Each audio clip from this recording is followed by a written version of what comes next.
মা বাজার থেকে হাইব্রিডের ট্যাংরা মাছ নিয়ে এসেছে জানো তো। আর এই মাছগুলোর পেটে না অনেক ডিম থাকে, যেগুলো আমার মেয়ের খুবই পছন্দ।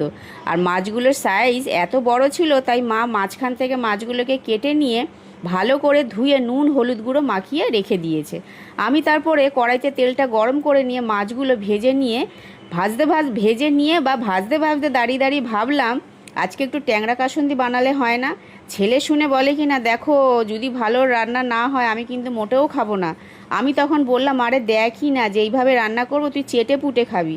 তারপরে ওই মাছের তেলে মাছটা যখন তুলে নিয়ে ওই তেলে কালো জিরে ফোড়ন দিয়ে বেশি করে পেঁয়াজ কুচি, 1 চামচ নুন, টমেটো কুচি, আদা রসুনের পেস্ট দিয়ে ভালো করে মেশাতে মেশাতে যখন পেঁয়াজ আর টমেটো একটু নরম হয়ে যাবে, তখন হলুদ গুঁড়ো 1 চামচ, লঙ্কার গুঁড়ো 1 চামচ, জিরে গুঁড়ো 1 চামচ, 4টে কাঁচা লঙ্কাকে ভেঙে দিয়ে 1 চামচ চিনি, সেদ্ধ আলু নুন হলুদ দিয়ে মাখিয়ে নিয়ে ভালো করে মশলার সাথে মিশিয়ে নিয়ে পরিমাণ মতো জল দিয়ে একটু ফুটিয়ে নিয়ে ভাজা মাছগুলো দিয়ে সাথে বেশি করে ধনেপাতা দিয়ে আরেকটু ফুটিয়ে পরিমাণ মতো কাসুন্দি দিয়ে আরেকটু ফুটিয়ে নিলেই হয়ে যাবে ট্যাংরা কাসুন্দি।